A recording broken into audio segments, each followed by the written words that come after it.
Continuemos hablando sobre la sentencia. La sentencia definitiva es el acto mediante el cual se materializa el ejercicio de la función jurisdiccional. Es lo que los clásicos determinan como la aplicación del derecho al caso concreto. La noción de jurisdicción clásica se materializa a través de la sentencia. La sentencia es el fin del proceso.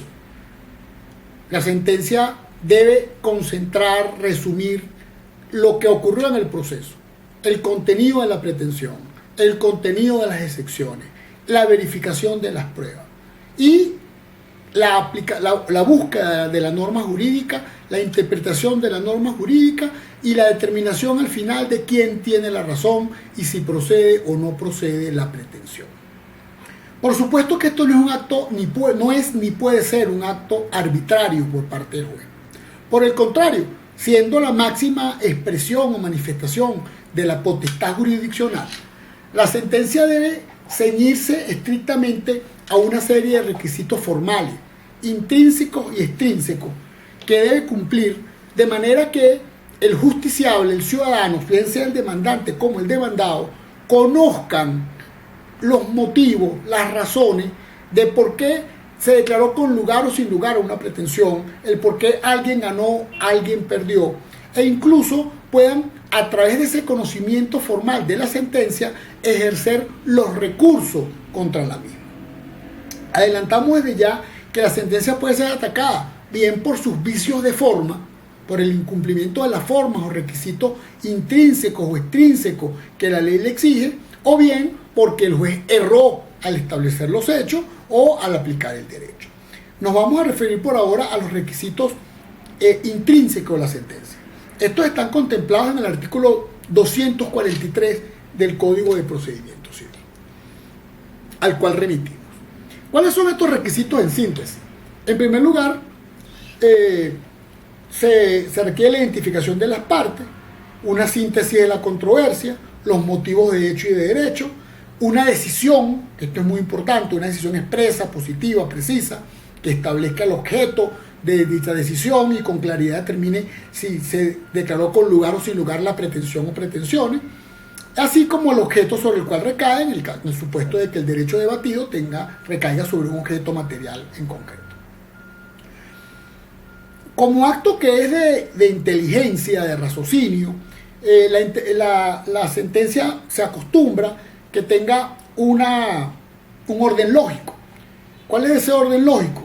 Una parte que se llama narrativa, donde se describe la controversia, se describen los términos de la controversia. Los jueces tienen la mala costumbre de hacer toda una repetición de todas las actuaciones procesales, lo cual es absolutamente innecesario, ya que basta con señalar que se presentó la demanda en alguna fecha, que se citó a la parte, que se contestó, que se evacuaron las pruebas y pasar a revisar el fondo del asunto. Sin embargo, los jueces acostumbran a hacer largas narraciones cuando, por el contrario, el código expresa que no se requieren estas narraciones de la parte. La parte narrativa es la descripción de la litis, la descripción de la controversia, el establecimiento de la controversia, los hechos controvertidos y el derecho controvertido.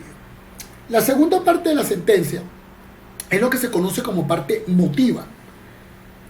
Como su definición lo indica, su connotación lo indica, contiene la motivación, el porqué de la decisión que luego se va a tomar.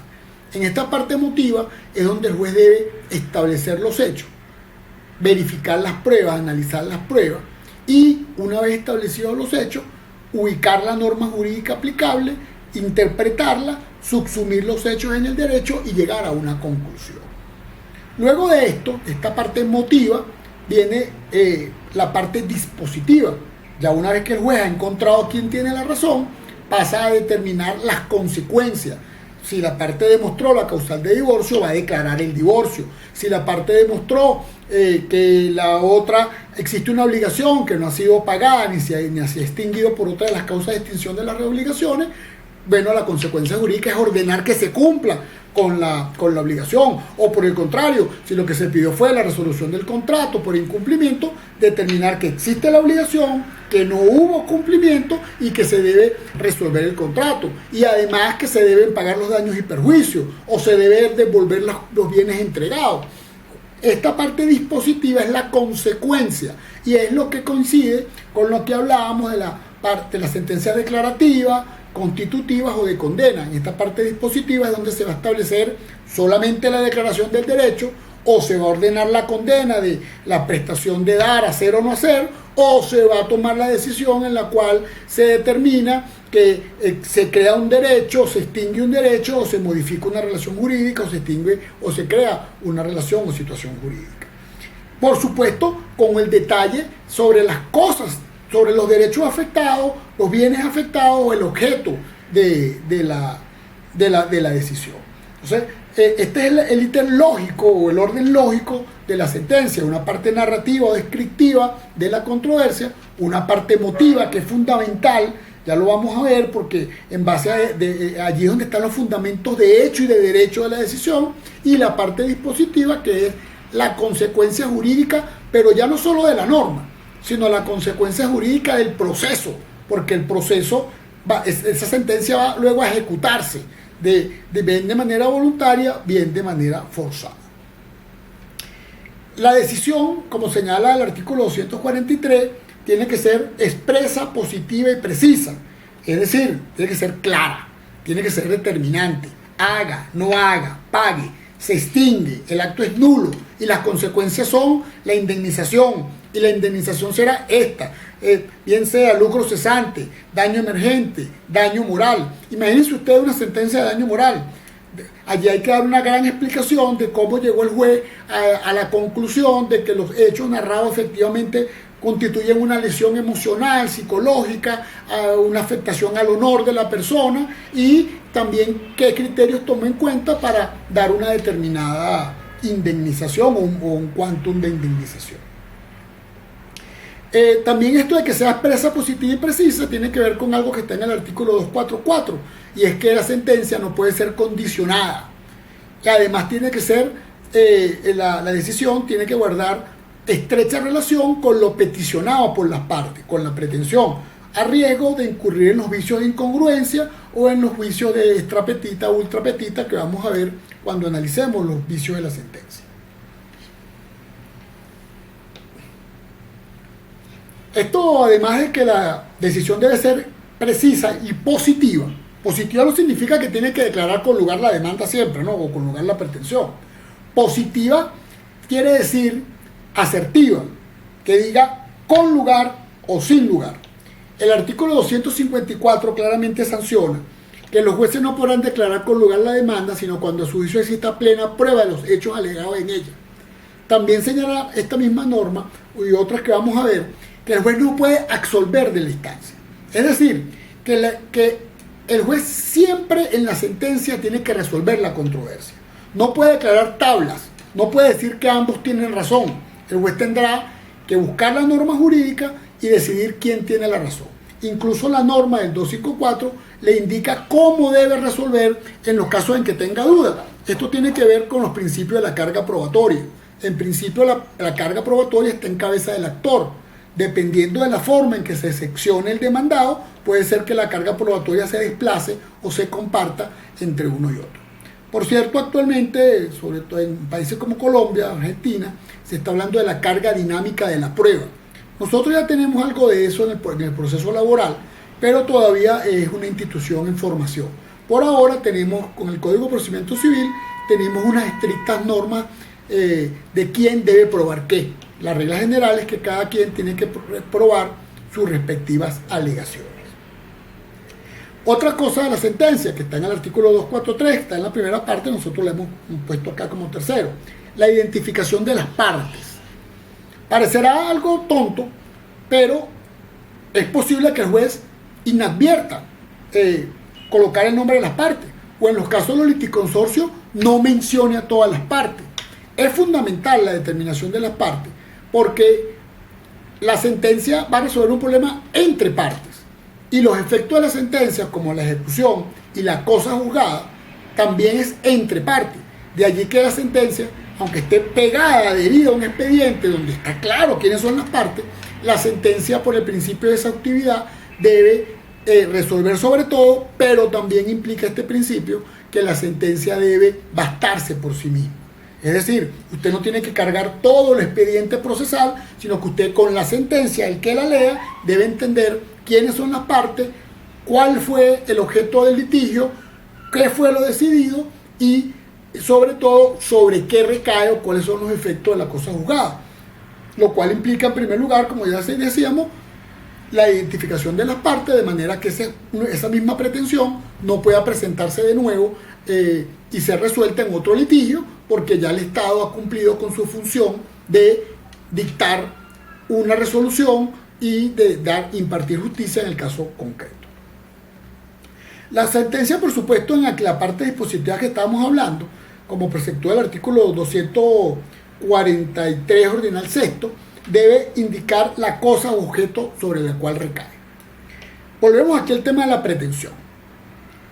La pretensión en derecho es una declaración declarativa, constitutiva o de condena. Es posible que esa pretensión a su vez tenga un objeto material, pero esto es una posibilidad, no siempre es así. Poníamos el ejemplo del divorcio. En el divorcio no existe un bien material. En la partición de bienes de la comunidad conyugal, por supuesto, pero en el divorcio no existe un objeto. En el caso de que el juicio verse sobre derecho, sobre un objeto, entonces el juez tendrá que pronunciarse sobre el derecho e identificar muy bien el objeto. Un ejemplo clásico, la acción reivindicatoria. Muchas veces incluso se niega la demanda porque el actor no identifica bien el objeto, o el objeto cuya reivindicación se demande, que es propiedad del actor, no corresponde con el mismo objeto que está poseyendo el demandado. Por eso la sentencia tiene claramente que delimitar cuál es el objeto material sobre el cual recae la declaración o la condena que ha hecho, porque puede ser la restitución, la entrega o la destrucción de la cosa. En todos estos casos se requiere una precisa determinación del objeto sobre el cual recae. Pero recordando que no todos los casos tienen un objeto material sobre el cual recaer. Aquí hay una combinación del artículo 340, que exige en la demanda la determinación del objeto, y del 243 ordinal sexto, que también exige que el juez a su vez se pronuncie concretamente sobre el objeto de la pretensión. Por último, como requisito intrínseco y fundamental de la demanda, tenemos la necesidad de la motivación. Dijimos que la sentencia no es un acto arbitrario, por el contrario, es un acto de lógica, de raciocinio y de aplicación consciente del derecho. Esta motivación es un juicio lógico, implica que el juez en la sentencia va primero que todo a analizar las pruebas, va a analizarlas jurídicamente para ver si son válidas, si son lícitas, si son pertinentes, si son conducentes, va a ver si es prueba tarifada o las va a analizar a través de la sana crítica, va a establecer los hechos, tiene que además buscar las normas jurídicas. Aquí aplica el principio de que el juez conoce el derecho, el famoso iura nobis curia, y una vez que consigue esos hechos y que consigue la norma, hace la subsunción, el engranaje lógico, el juicio lógico, como el que señalaba Calamandrei en su famosa génesis de la sentencia judicial, y extraer las conclusiones jurídicas. Esas conclusiones jurídicas son las que le van a permitir a la postre, en la parte dispositiva, determinar quién tiene la razón, si la pretensión tiene sustento en derecho, si la pretensión tiene sustento fáctico, entonces la declarará con lugar y declarará las consecuencias, que como ya dijimos, pueden ser variadas, solamente declarativa, puede ser constitutiva, puede ser de condena. Nos faltaría ahora los requisitos extrínsecos de la sentencia. Los requisitos extrínsecos de la sentencia pudiéramos resumirlos en tres. En primer lugar, la deliberación. Es extrínseco porque obviamente la deliberación, la discusión que haga el juez, su proceso interno, a lo mejor lo discute con la secretaria, con el asistente, con el relator. En los casos de sentencias dictadas por tribunales colegiados, como en las cortes, en las salas de las cortes, del Tribunal Supremo, o cuando se pide la la constitución del tribunal con asociados, esa discusión, esa deliberación es privada, como lo dice el artículo 24. Se supone que antes de plasmar la sentencia, el juez o los jueces deben concertar, pensar, discernir sobre todos los elementos para luego plasmarlos en ese acto que es la sentencia. La documentación de la sentencia. La sentencia en el proceso civil se hace por escrito y debe contener la fecha, la firma del juez o jueces y la firma del secretario o secretaria. Esto es muy importante y lo vamos a ver cuando veamos los vicios de la sentencia, que el requisito de la firma del juez no es solamente un requisito de validez de la sentencia, sino que es un requisito de existencia. Por último, la sentencia tiene que ser publicada. La sentencia debe dictarse en nombre de la República y por autoridad de la ley, y deben agregarse al expediente y deben también llevarse una copia en el copiador de sentencia.